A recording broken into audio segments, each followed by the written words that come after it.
Welcome to Lead Pack Academy. Class is in session.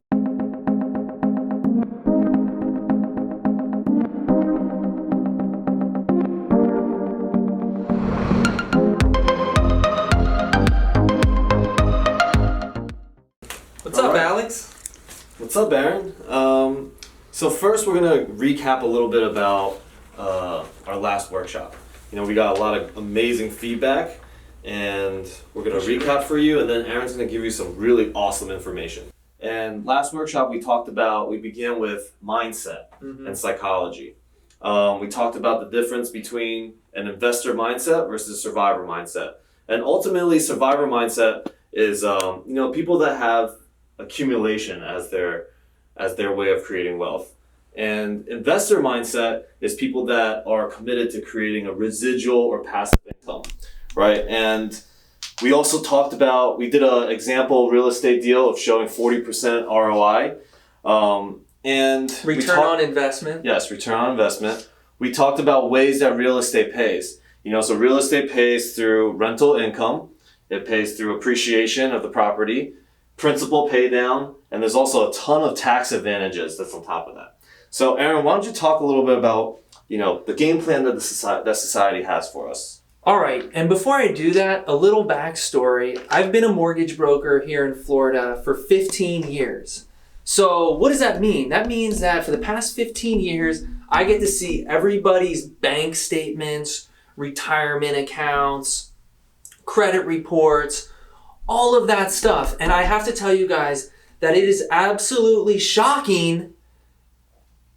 And I'm not just talking about for everyone else, but for myself too, like how society's game plan is really failing us and will not let us retire. And I'm going to show you right now exactly what I'm talking about. Yeah, tell us a little about those society's game plan. All right, so what does society say, right? Number one, they say you got to go to school and get good grades, right? Good grades. Alex, what happens after you get good grades? I get a good job? No, before that. You got to go to college. I go to college. College. To get the good job. Yeah, to get the piece of paper, right? And, I'm just going to stop here real quick. Most people don't even make that much based off of their investment of paying for college. And what I mean by that is, in my parents' day, they used to make about double the pay from going to college. Now, that is not true. And in most professions... How do you get your master's for 15%? Well, in most professions, I think college is a totally outdated way. And I think society, we're starting to catch up to this a little bit. But anyways, yeah, so you got to get good grades, then you go to college, now you got to get the job, right? That's what we're supposed to do. Okay. So now that we got our job, what do we do with our money to save for retirement, Alex? 401k? Okay, so yeah, we'll put our money into a 401k. And if we're lucky, our employer, let's say we put in 3% of every paycheck, our employer might match it. So we get 6%. Okay? Sounds amazing. But we talked about ROI once already. What is that again, Alex? Return on investment. That's right. Return on investment. Alex, what is a 401k paying if we go back to like the 60s up until now? What's the average on 401ks? Well, we got to be careful using average, but the actual return is probably around 3 to 5%. 4 to 5% on an annual basis. Okay. Now, if we have a little bit of a higher risk threshold, or maybe we make a little bit more than the average person, now maybe we'll put our money into what, Alex? Stock market? Okay, yeah, stock market. IRA? So we'll put IRA up here with 401k, right? So stocks, that could be mutual funds. S&P 500. Yeah, so if you go back to the 60s, what are we averaging? Like, what's a good ROI to think up of if we're in the stock game? 9%. All right. Exactly. And I know my grandma's age, they're all into CDs. right? CDs. How much does a CD pay at the bank? 1.5%. 1.5%. PNC's running a special, and they're paying 1.25% today. I saw.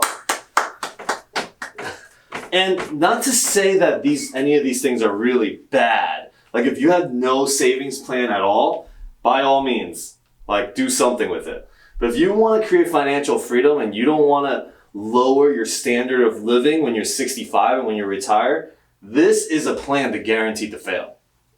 Well, let's get into the actual numbers, Alex, to show everyone how bad this is. And before I even do that, I forgot.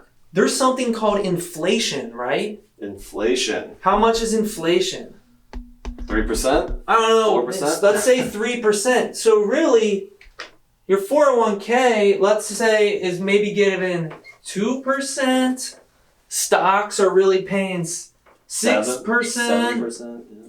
And CDs, you're actually losing money by putting money into the CDs. So that's what we're looking at. All right, so here's 3 quick facts, right, before I even get into it. So 1 in 3 Americans has $0 saved, right, living paycheck to paycheck. Only 5% of the people in the U.S. have at least $100,000 to $200,000 already saved up for retirement. And finally, people who are in their 60s, the average median income for people in their 60s, right, retirement age, is $172,000. That's how much they have left over? That's how much they have saved up. That's the average person. How many years does that last? Well, let's talk about it, right? But let's talk about the problems, because this is all stock market stuff. 401k, IRA, stocks. Forget about CDs, Grandma. These are all stock market things. And what's the bad thing about the stock market? It's all somebody else making the decisions. Yeah, like, guys, how anyone knows what their ROI for their 401k is last year?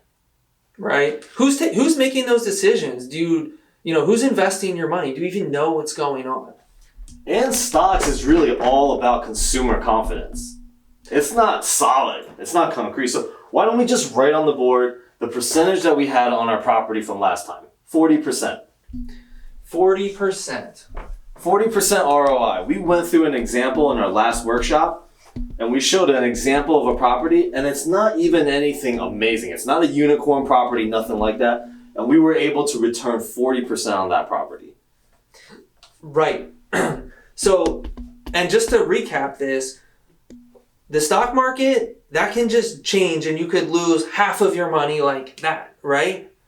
House is actually real estate. I can go touch it. It's real, right? Mm-hmm. So if you're in the lead pack and you're following what we're teaching, you're not even buying properties at full market price. So if the economy does go down in housing, it's going to go down a little bit. So maybe you owe what it's actually worth now. So it's actual tangible thing is what I'm trying to get at. Does that make sense?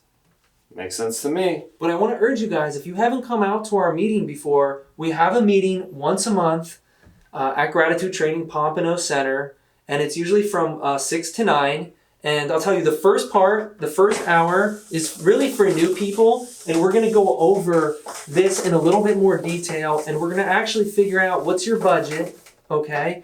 What are your bills, and what's your dream life, okay? Because once we know your number, what it takes for you to retire, maybe it's $10,000, maybe it's $6,000. Once you know how much money you budgeted to need per month, and we're in a residual mindset, now we can figure out how many properties that need to be purchased so that you can actually retire based off of residual income. So February 26th, 6 to 9. Show up. Show up, baby.